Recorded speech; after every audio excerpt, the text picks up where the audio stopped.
from charisma to sincere faith. Charisma sijui inaitwaje kwa Kiswahili. Yani charisma ni imani ya kuonekana hadi imani isiyoonekana. Kutoka katika imani ya kuonekana hadi imani isiyoonekana. Na nikisema kuhusu imani ya kuonekana, hata siongei kuhusu imani ambayo inaona vitu. Naongea tu kuhusu imani ya kuonekana. Yani ile hali ya kuchallenge mambo yaonekane kwa macho ndio uweze kuamini Mungu yuko.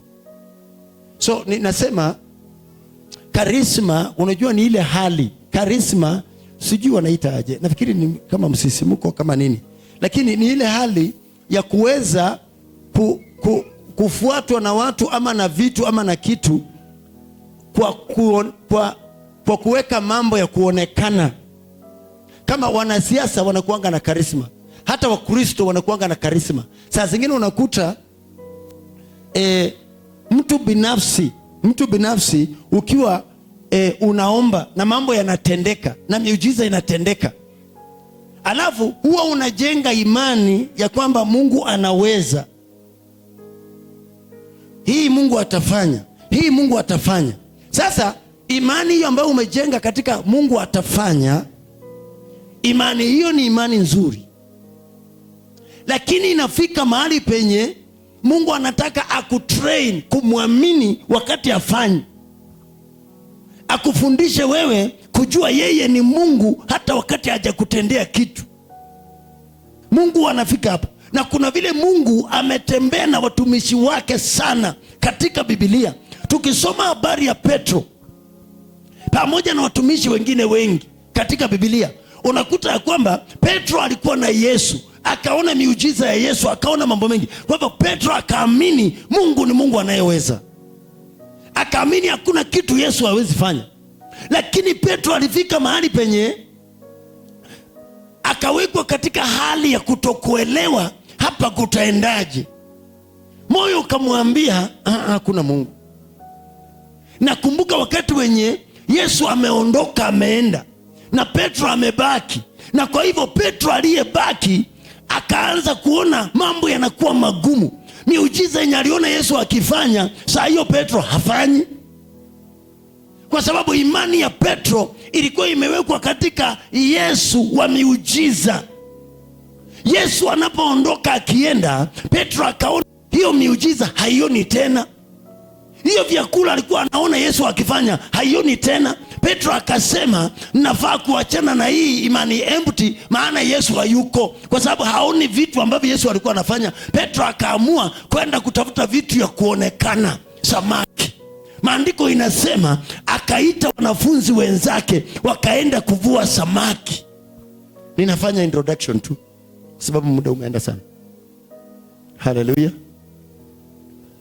Maandiko inasema Petro akaondoka kwenda kuvua na mitume wengine wakamfuata. Kwa hivyo kuna ile hali ya watu kutaka kumfuata Yesu kwa sababu wanajua atafanya. Lakini wakati Yesu amesema sitafanya, je, unabaki na nani kama Mungu wako? Wakati Mungu amesema na mimi sitakuponya hili gonjwa, unabaki na nani kama Mungu? Who remains your God?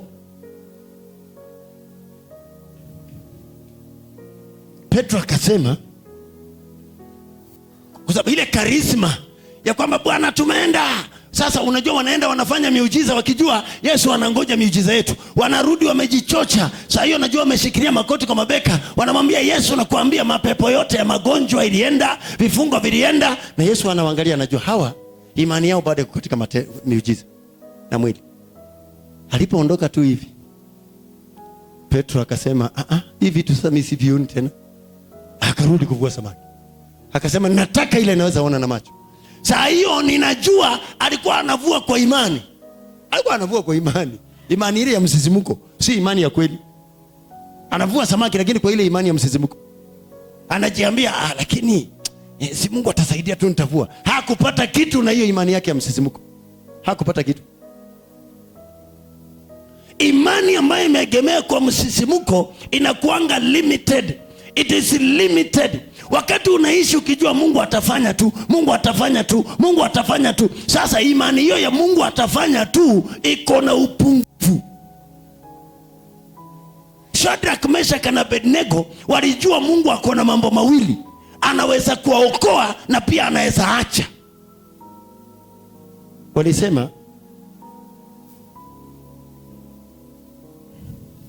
Nebukadneza, hii moto ambao umetuwashia, Mungu ana uwezo wa kutuokoa kutokana na hii moto.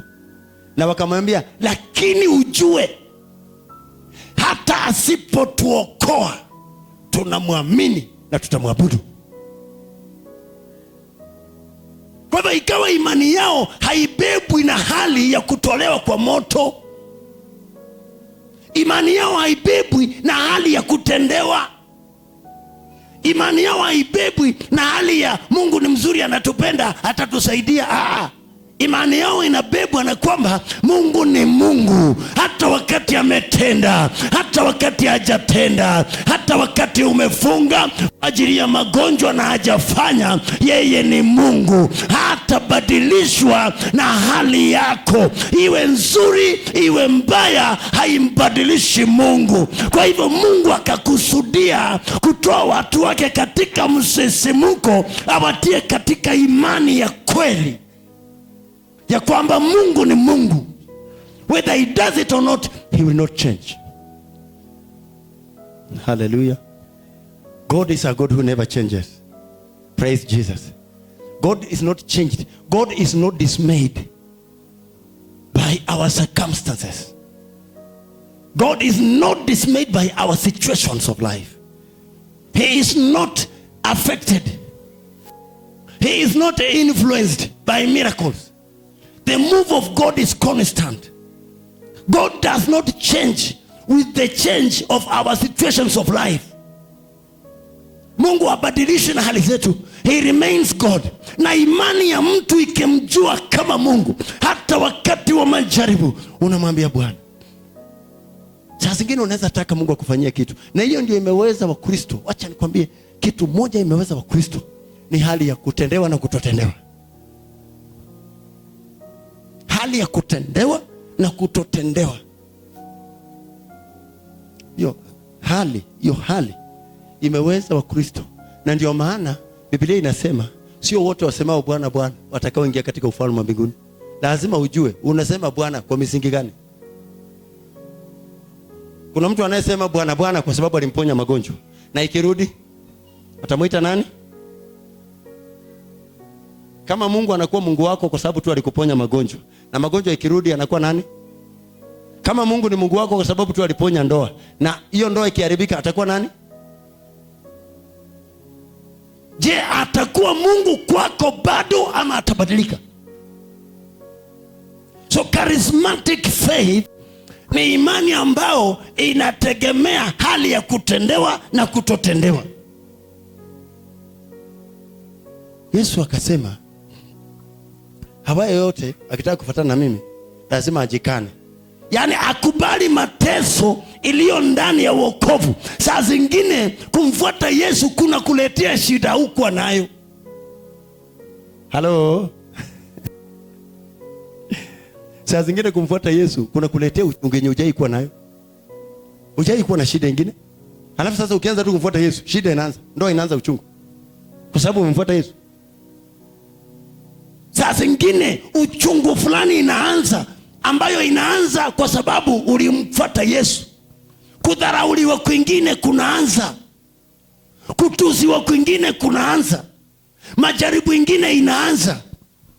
Bwana asifiwe. Haleluya. Wewe unajua mimi sasa kuna vile huwa ninashangaa sana. Mambo ya Mungu ni ajabu. Nilikwambia. Mtu akipita tu kwa barabara pale na aone tu mtu amelewa, hakuna nguo kama hii yako, mimi nakwambia utasikia tu nimeona Paul alikuwa amelewa. Na walevi wakipita hapo hata 20 walewa mwambie wewe unasema nini? Anaambia nimeona Paul. Lakini aongee juu ya hawa. Si kama unanipata? Kwa nini atasema juu ya Paul? Kwa sababu ya Kristo. Sema kwa sababu ya Kristo. So hilo ni tusi limekuja tu kwa sababu ya Kristo. Mpaka wanasema ni yeye, si yeye, ni yeye. Wanapingana ni yeye, si yeye. Na walevi wengine wako hapo hata wamejikojolea wanaenda namna hii. Na hakuna mtu anaongea juu yao. Kwa sababu hawasekei Yesu. Ukitesekea Yesu, shetani anaanza kuamplify mambo yako. Anaanza kuamplify shida zako. Sasa imani yako inafaa kusema Mungu ni Mungu wakati nimetusiwa, Mungu ni Mungu wakati nimedharauliwa, Mungu ni Mungu wakati sijatendewa, Mungu ni Mungu wakati niliomba maombi ambayo haikujibiwa. Mungu anabaki kuwa Mungu na unamwabudu kwa roho.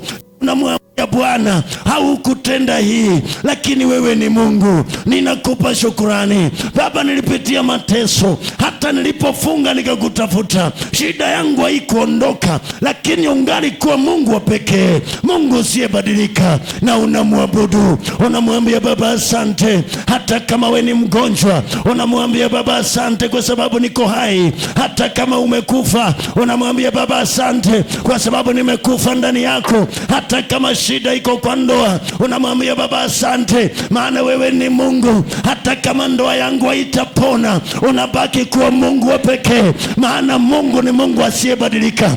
Imani ya msisimuko inapoinuka na kuwa imani ya kweli, utukufu wa mbinguni unashuka. The glory of heaven. Bwana asifiwe. Ndio maana unaona siku hizi manabii wamevuruga wa Kristo. Yaani manabii wamechezea wa Kristo. Unaweza kuwa hata uko hapa, lakini unaangalia tu TV, una switch tu nabii fulani, nabii fulani, nabii fulani. Ungalijua manabii wengine wenye wanaochingi kwa TV, wengine hawajaokoka. Wewe umeokoka kuwashinda, lakini unawatumia dhabihu wakusaidie. Ungejua wengine hawajaokoka, hawajamkiri Yesu na hawamjui Yesu. Some prophets, maandiko inasema Simon mchawi, Simon the sorcerer, katika kitabu cha Matendo ya Mitume. Simon mchawi, Biblia inasema wakati Simon mchawi aliona mitume wakihubiria watu wengi wakiokoka, wakija kwa Yesu, wengi wanaokoka, viwete wanatembea, wagonjwa wanapona. Ati wakati Simon mchawi aliona hivyo, alisema na mimi wacha nifuate hao, maana wameninyang'anya customer. Wameninyang'anya customer. Unajua Simon mchawi mitume kina Petro walimnyang'anya wateja wake. Wenye walikuwa wanamwendea yeye akiwafanyia uganga, waliposikia nguvu za Mungu ambazo zinaponya watu bure, walikimbia. So unajua kawaida wanadamu wanataka wapate vitu cheap. Penye tu, yani ukimwambia funga hataki kufunga, anataka tu penye atapeana tu 1,000 na anapata miracle ya ndoa. Hiyo ndio anataka. Anataka penye tu atapeana 3,000 na anapata miracle ya hii. Lakini ukimwambia mtafute Mungu, wanaona kutafuta Mungu ni kazi ngumu. Jambo la kwanza, Mungu haonekani. Mtu mwingine aliniuliza, nitajuaje niko na Mungu? Nitajuaje niko na Mungu? Nikamuuliza, na unaonaje uko naye ama una? Akasema hata sijui. Hata sijui. Kwa sababu anataka kwanza, angeona hata Mungu huyu hata anakuja saa nyingine, anakuja kanyaga kidogo kwa mabega hivi. Anasikia, anamwambia mimi ni Mungu. Ndio amini. Saa nyingine anaona Mungu anakuja anamshika, hata anamvuruta kidogo hivi, anamwambia hello, mimi ndio Mungu. Ndio amini. Lakini Mungu hajai kumguza, hajai kumkanyaga hivi kidogo, hajai. Mungu yani haoni huyo. Sasa anaamini hana Mungu. Kwa hivyo watu wakapenda Mungu wa kuonekana. Imani ya msisimuko, imani iliyosisimuka. Tutasoma zaidi hii maneno. Kuna vitabu tutasoma kuanzia Jumapili. Hii ni topic tutasoma siku 2, hata sio mara moja. Bwana asifiwe. Kwa hivyo imani ambayo inategemea kufanyiwa na hivyo na vitu na kuona, inakuanga si imani tena, ni kitu inaitwa charisma.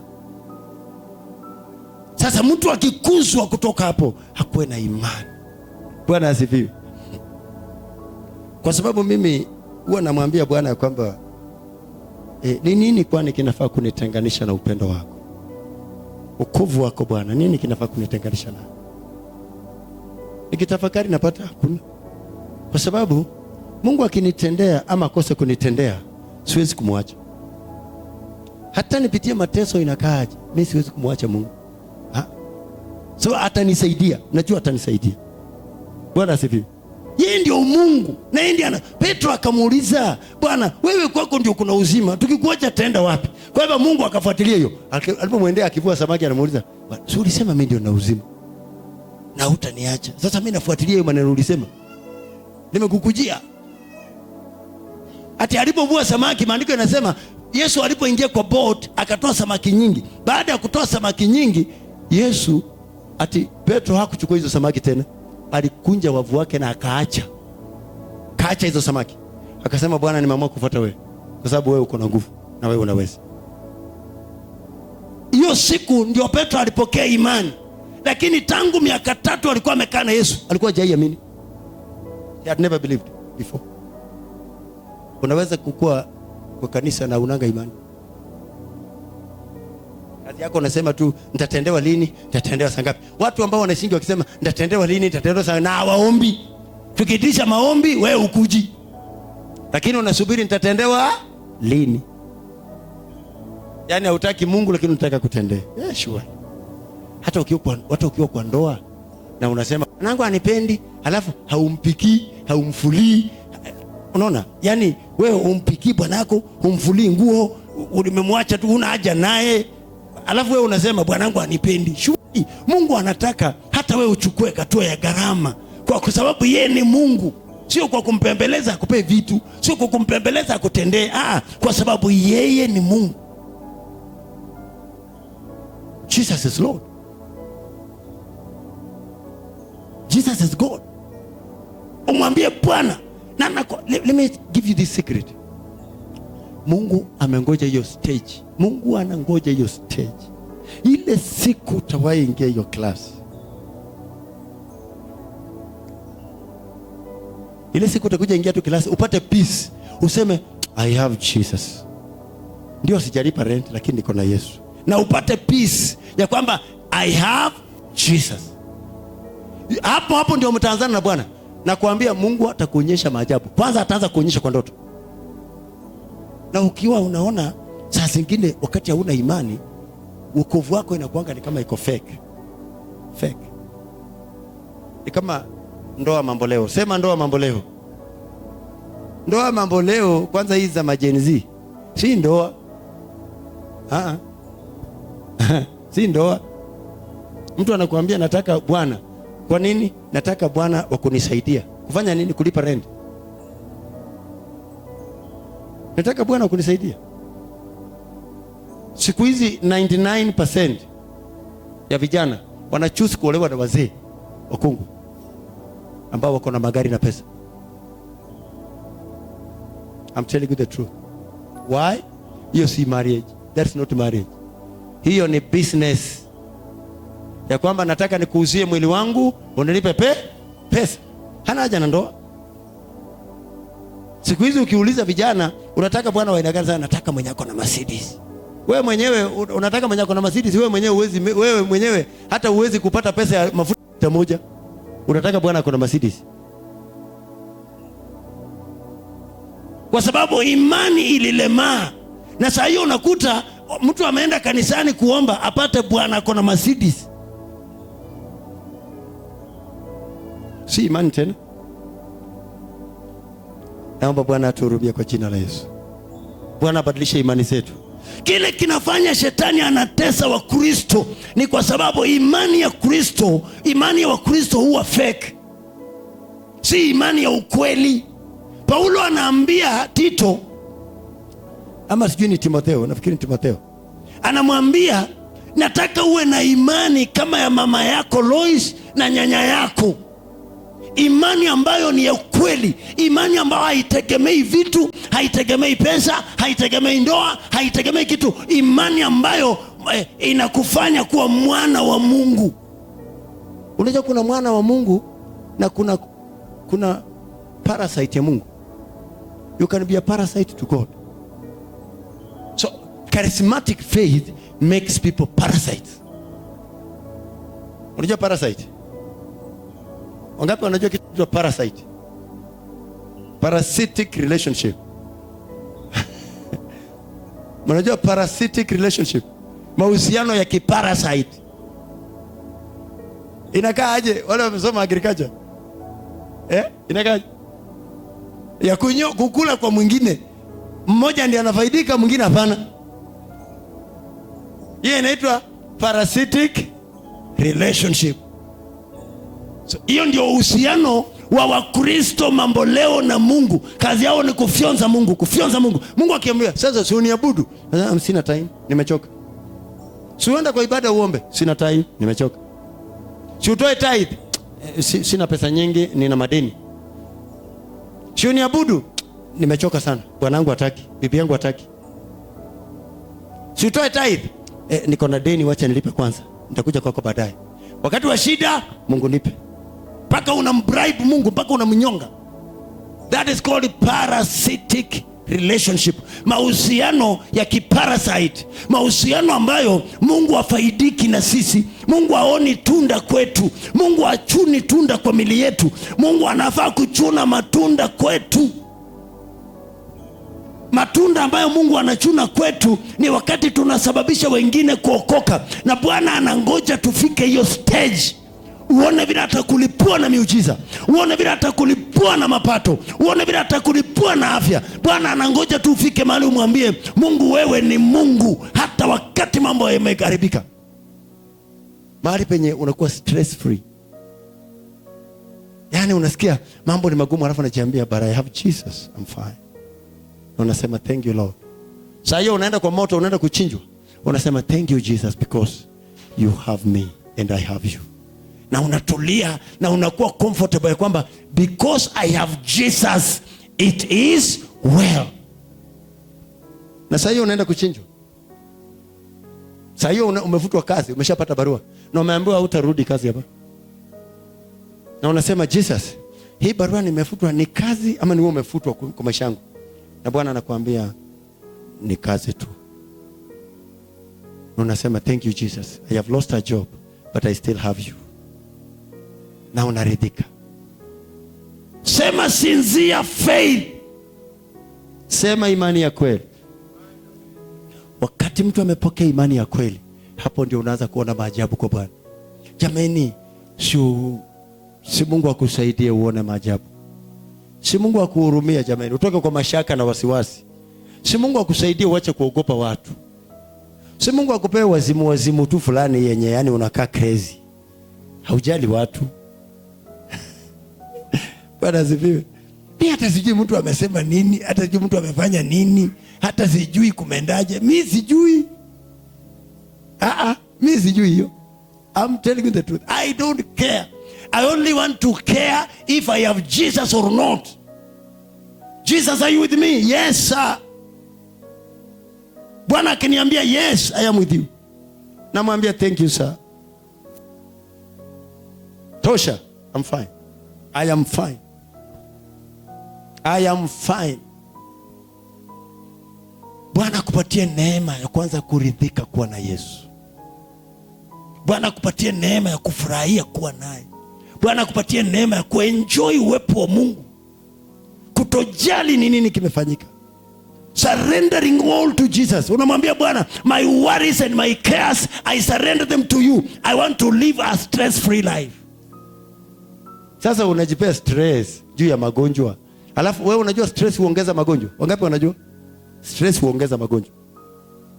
Nani amewahi kuwa na shida ya kulipa rent? Akakuwa na stress nyingi, alafu hiyo stress ikampea tu pesa, akalipa rent. Na mkono. Sasa kubeba stress jamani, si unaona ni kukosa akili? Si ni kukosa akili? Ni sawa na jirani akwambie, "Beba hii punda yangu kwa mabega," alafu wewe umebeba tu. Punda, umebeba tu. Na amekwambia beba tu bure, beba tu bure, ubebe tu. Wewe umebeba tu mzigo yenye hata haitakulipa. Punda umebeba ya jirani tu, umebeba tu hivi. Unambebea umpelekee kwake.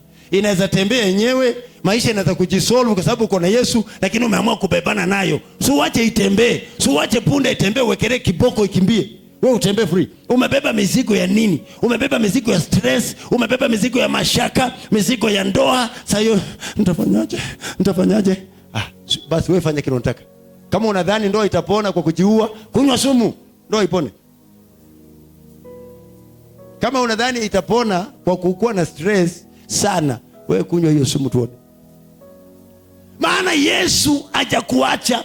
Yesu alimwaga damu kwa ajili yako. Yesu alimwaga damu. Yesu amekuja kwa ajili yako. Hizo dhambi zako mbele za Mungu, Bwana akiangalia hivi anaona hii ni sosa hii. Kaa kwa mikono ya Yesu na hiyo dhambi yako. Kaa kwa mikono ya Yesu na hiyo dhambi yako. Ingia kwa mikono ya Yesu. Uone vile itayeyuka. Ninakuambia mambo ambayo ninajua yenye Yesu anaweza fanya. Jesus is strong. Jesus is powerful.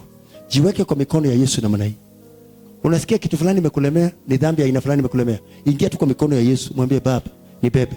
Akubebe na hiyo dhambi, akubebe nayo. Akubebe nayo hivi. Haita survive. Haita survive. Hata ikijirudia, weka tu kwa mikono ya Yesu. Hata ikijirudia, kaa kwa mikono ya Yesu. Hata shida gani kufuate, kaa kwa mikono ya Yesu. Hata umasikini kuteseka, kwa Yesu. Kuwa mwana wa Mungu hata ndani ya shida na mateso, paka upate approval from God, paka aseme wow, nimeona mwenye ananipenda. Hallelujah. Naomba leo mwambie Bwana kwamba Baba, nikumbuke, nisaidie. May God remember you in Jesus name. May God deliver your faith. Bwana akomboe imani yako. Hallelujah. Tukizoea tu kumwambia Mungu, nifanyie, nipe, nifanyie, nipe. Wakati huo, wakati Mungu anataka kukutest, kuinua imani yako, utaanguka. Uchunge. Hapana tu ndio Mungu anafanya. Na sisemi ukose kumwambia, mwambie afanya, atafanya. Lakini imani yako itoke katika hali ya kusema, asipotenda nitamuacha. Asipotenda yeye si Mungu. Mungu usipofanya nitajua wewe si Mungu. Na anasema ngoja nikose kufanya, alafu tuone kama sitakuwa Mungu. Na anakosa kufanya. Akikosa kufanya, utamfanya akose asiwe Mungu. What can you do to make God and God? What can you do to make God and God? How can you do? What can you do? Unaweza fanya nini umfanye Mungu asiwe Mungu? Hakuna. Na yeye anasema, I am strong, I am powerful. Your worries, mashaka yako yote na wasiwasi, nipe mimi. Na si ujaribu kile nakwambia. Mpendo, si ujaribu kile nakwambia. Si uombe kwa bidii. Upe Mungu mashaka yako na mambo yako. Si uombe kwa bidii, mwambie Baba, nimekupa hii. Sio kila mara unalilia suluhisho. Anza maombi ya kusarenda. Anza kuomba maombi ya kusarenda kwa Mungu. Anza kuomba maombi ya kupeana vyote kwa Mungu. Anza kuomba maombi ya kumwambia Bwana, nimekupa kila kitu. Start praying prayers of surrender today. Uone maajabu. Hata kama kuna jambo unataka Mungu akufanyie, usiliombe, ambia Mungu, nina surrender mambo yangu yote kwako. Ukitaka kujua Mungu amechukua mambo yako, ni wakati mambo yanayokukumba magumu ambayo hauna solution, hayakupei stress. Ukisikia tu inakupea stress, basi ujue hiyo mambo kuna vile hujaiweza. Ukiona stress imeisha, jambo la kwanza tu ya kwanza, stress na wasiwasi iondoke. Stress na wasiwasi ikikuwa ndani ya moyo wako na maisha yako, inamaanisha huna imani. Hauna Mungu, hauna uungu ndani yako. But if you are godly enough, stress inaondoka, maana you have whom to lean on. Uko na yule wa kutegemea. Hebu nikuulize, ukikuwa na 100,000 kwa bank, alafu mtoto wako afukuzwe school fees ya shilingi 20,000, unakuwa na stress? Utakuwa na stress? Na kama banga unadaiwa 12,000 na mtoto amefukuzwa 70,000, unafanya nini? Si stress inaingia? Sasa hiyo banga account hiyo yenye ilikuwa na 100, nataka upeleke Yesu hapa. Hiyo banga ambayo unadaiwa, peleka Yesu hapa. Useme deni yangu imeshalipwa. Hiyo school fees inakupea stress, peleka Yesu hapa, mwambie Yesu umeshalipa, na upate amani. Ujione. So ujaribu kile nakwambia. So ujaribu kile mimi nasema. Try what I'm telling you. It will work. Bwana asifiwe. It will work. Mimi nimeishi maisha ya imani, Na nimefika mahali majaribu ikanipiga wakati fulani, nikapungukiwa tu, nikasikia shetani amenipiga, nikarudi nyuma sana katika imani. Shetani alinionyesha maajabu. Nikamwambia Bwana, sitaki maisha. Sitaki maisha ya kuambia shetani, maisha ya kusema ati nitapata pesa saa ngapi, nitapata utajiri lini, nitapata. Nikamwambia Bwana, sitaki mambo. Mimi nataka Bwana nikuwe na wewe, niridhike. Nikamwambia Bwana, nipe amani nikae na wewe. Bwana akanipa amani. Akaniambia, mtumishi wangu, sasa usiwahi sumbukia kitu. Tulia ndani mwangu, nitakusaidia. Nikatulia, nikakaa kwa Yesu, nikanyamaza, nikatulia, nikaacha mambo mengi. Nikasema sasa mimi sitaki kujisumbua, habari ya stress sitaki, nataka kutulia kwa Yesu.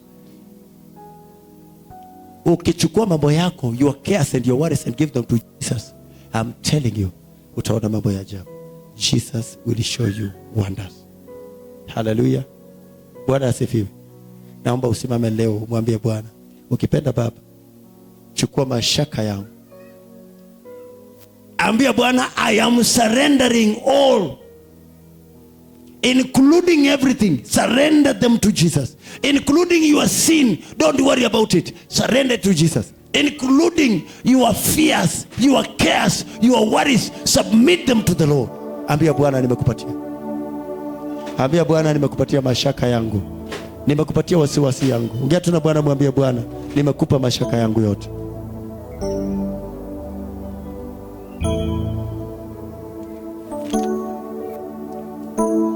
Ambia Bwana, nimekupatia mashaka yangu, nina surrender. I surrender all to Jesus. Tell him, Lord, I surrender everything to you. Mwambie Bwana, nimesurrender kila kitu kwako. Mwambie Bwana, nimesurrender vyote kwako. Ambia Baba, nina surrender, nipe amani. Mwambie Baba, nipe tu amani. Bwana akikupa amani, mambo mengine yote anaanza kuyashughulikia. Mambo yote anaanza kuyatendea kazi.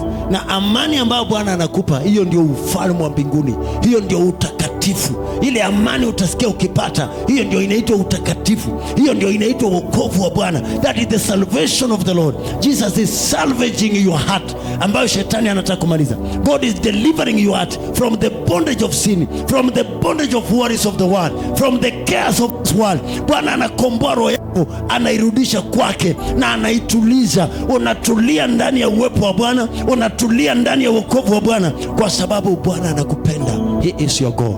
Mwambie Baba, ukipenda nirehemu. Tell Jesus, deliver me at your mercy. Tell him, God, deliver me at your mercy. Mwambie Baba, sistahili kitu, naomba unikomboe kwa upendo wako. Mwambie Baba, naomba unikomboe kwa damu yako. Mwambie Bwana, naomba unikomboe kwa damu yako. Baba, nina surrender. I surrender all. Kuna mambo mengine yameharibika katika maisha kwa sababu haukusurrender. Ulibaki na mashaka na wasiwasi juu ya vitu fulani, mashaka juu ya rent, mashaka juu ya pesa. Wengine hawalali kwa sababu ya kutafuta mali na utajiri.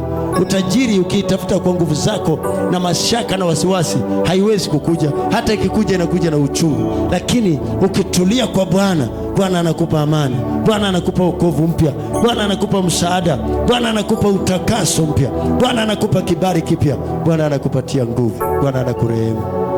Ambia Baba, ukipenda unirehemu. Ambia Baba, ukipenda Bwana unirehemu. Ambia Bwana, ukipenda Bwana unirehemu. Ambia Bwana, ukipenda Bwana unirehemu. Ambia Bwana, ukipenda unirehemu. Ambia Bwana, ukipenda Yesu nirehemu. Ambia Bwana, ukipenda Baba unirehemu. Ambia Bwana, ukipenda unirehemu Bwana. Ambia Bwana, ukipenda Bwana unirehemu. Ambia Bwana, ukipenda unirehemu. Ambia Bwana, nirehemu, nitakase, nioshe kwa moto wa damu yako. Nipatie nguvu ya wokovu, nipatie msaada wako. Ambia Bwana, nipatie kibali chako, nipatie rehema yako. Ambia Baba, nisamehe, unitakase, unioshe na moto. Unikomboe Bwana, unirehemu. Unipigania vita vikali Bwana. Baba, unitakase, unioshe Bwana. Nifanye wako, nipe kibali, nipe nguvu, nipe msaada wako, nipe rehema yako Baba. Nitetee Bwana, ukanikomboe, ukanisamehe Bwana, ukanirehemu. Ambia Baba, ninakupa mambo yangu yote. Ambia Baba, chukua mashaka yangu.